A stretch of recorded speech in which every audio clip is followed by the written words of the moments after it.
ദൈവത്തിന് വേണ്ടി നീ എടുത്തു വയ്ക്കുന്ന ഓരോ ചുവടും ഉണ്ടല്ലോ, എന്റെ ദൈവം മാനിക്കും കേട്ടോ. ഹല്ലേലൂയ. ദൈവത്തിന് വേണ്ടി ഒന്ന് എടുത്തു വയ്ക്കുന്ന ഓരോ കാര്യങ്ങളും എന്റെ ദൈവം മാനിക്കും. അത് നിന്റെ വിശ്വാസമായിക്കോട്ടെ, നിന്റെ പ്രവൃത്തി ആയിക്കോട്ടെ, എന്താണെങ്കിലും. ഹല്ലേലൂയ. നിന്റെ ചരിത്രത്തെ മാറ്റുന്ന ഒരു ദൈവത്തെ പറ്റി ഞാൻ സംസാരിക്കുന്നത്. ഹല്ലേലൂയ. ദൈവത്തിന്റെ മുൻപിൽ ഒന്നുമില്ലാതെ കയറി ചെല്ലുന്നവരെ നോക്കി ദൈവം പറയും, നീ ഒരു രാഷ്ട്രമാ. ഹല്ലേലൂയ. ഞാങ്ങനായിട്ട് കയറി ചെല്ലുമ്പോ ദൈവം പറയും, നീ ഒരു പാറയാ. ഹല്ലേലൂയ. ഞാൻ സംസാരിക്കുന്ന ദൈവമുണ്ടല്ലോ, അവൻ യോഗ്യതയുള്ള കുറച്ചു പേരെ എടുത്ത് നിനക്കിരിക്കട്ടെ, 5 നിനക്കിരിക്കട്ടെ, 10 നിനക്കിരിക്കട്ടെ എന്ന് പറഞ്ഞ ദൈവത്തെ പറ്റി അല്ല ഞാൻ പറയുന്നത്. ഞാൻ സംസാരിക്കുന്ന ദൈവം ആരാന്നറിയോ? അവൻ കുപ്പയിൽ കിടക്കുന്നവനെ പ്രഭുക്കന്മാരോട് കൂടെ ഇരുത്തുന്ന ഒരു ദൈവം. ഹല്ലേലൂയ. ഹല്ലേലൂയ. എത്ര റെഡി എന്റെ ദൈവത്തെ ആരാധിക്കുവാൻ.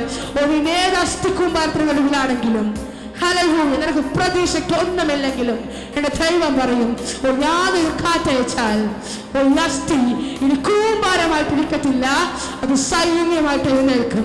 ഹല്ലേലൂയ. ഹല്ലേലൂയ. എത്ര പേർ വിശ്വസിക്കുന്നു എന്റെ ദൈവം ഒരു കാറ്റയച്ചാൽ ഈ ചെങ്കടൽ ഇങ്ങനെ ഒഴുകിക്കൊണ്ടിരിക്കത്തില്ല, അത് ചെറ പോലെ നിൽക്കുവാൻ തുടങ്ങും. ഹല്ലേലൂയ. ഹല്ലേലൂയ. ദൈവത്തെ സ്തുതിക്കാമോ? ഹല്ലേലൂയ.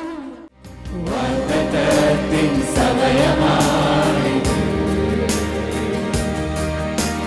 മഹത്വത്തിന്റെ ദിനങ്ങളാണിത്. വാഗ്ദത്തത്തിൻ സമയമാണിത്, മഹത്വത്തിന്റെ ദിനങ്ങളാണിത്. യാക്കോബ് ഇസ്രായേലായി മാറും, ഇടയൻ രാജാവായി എഴുന്നേൽക്കും. യാക്കോബ് ഇസ്രായേലായി മാറും, ഇടയൻ രാജാവായി എഴുന്നേൽക്കും. ഹല്ലേലൂയ.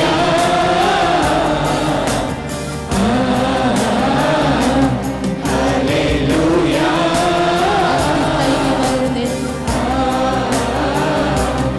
അസ്ഥി സൈന്യമായി നിലനിടും, മഹത്വം ദേശത്തിൽ വിളങ്ങിടും. അസ്ഥി സൈന്യമായി നിലനിടും, മഹത്വം ദേശത്തിൽ വിളങ്ങിടും. പരിശുദ്ധ റൂഹ,